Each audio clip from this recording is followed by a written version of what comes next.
கோடி தேடி தேடி சேர்த்து வைத்த செல்வமும் கூடி கூடி வந்த உறவும் கூட வரல்லையே. உரை விட்டு உறவை விட்டு பெருஞ்செல்வம் சேர்த்திட நம்மை அடக்கு வைத்து வாழும் வாழ்வின் எல்லை என்று புரிந்ததா?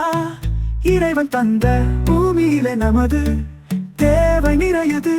நாகரிகம் என்ற பெயரில் என்ன கண்ணீர் தெரியுதா?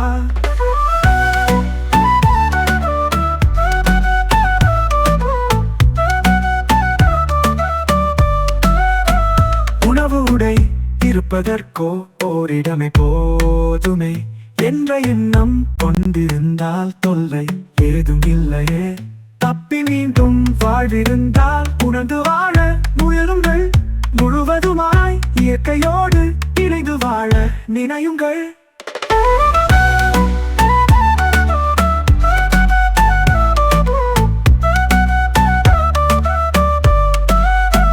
கொத்தவரை போல கொத்து கொத்தாய் முடிவதே மலர்ச்சியோடு தளர்ச்சியோடு மனம் கலங்கி நிற்பதே.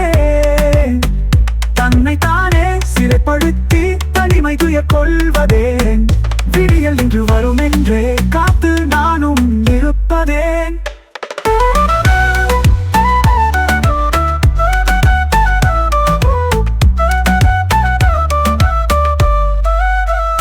போதும் என்று கதறிய இறைவனையே அழைப்பதே.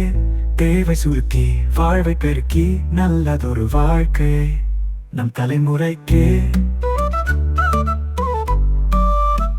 நல்குவோம் என்ற உறுதி ஏற்று நாமும் நம் கிராமம் நோக்கி திரும்புவோம்.